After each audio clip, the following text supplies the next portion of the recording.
Lee Jong Hon dikabarkan bangkrut setelah karirnya disebutkan mulai redup di Indonesia.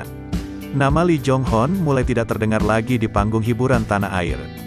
Kabar bangkrutnya Lee Jong Hon itu berhembus setelah memberangkatkan istri dan mertuanya ke Korea Selatan untuk menjalani operasi plastik. Namun Lee Jong Hon membantah kabar bangkrut itu. Puji Tuhan tidak sampai bangkrut. Tapi memang habis banyak, kata Lee Jong Hon di kawasan Mampang Perapatan, Jakarta Selatan, Rabu, tanggal 26 Mei tahun 2021. Saat ini Lee Jong Hon mengaku masih punya uang untuk menghidupi keluarganya meski banyak uang yang dikeluarkan untuk operasi plastik istri dan mertua. Kalau bangkrut, tidak mungkin saya beli mobil dan ini itu.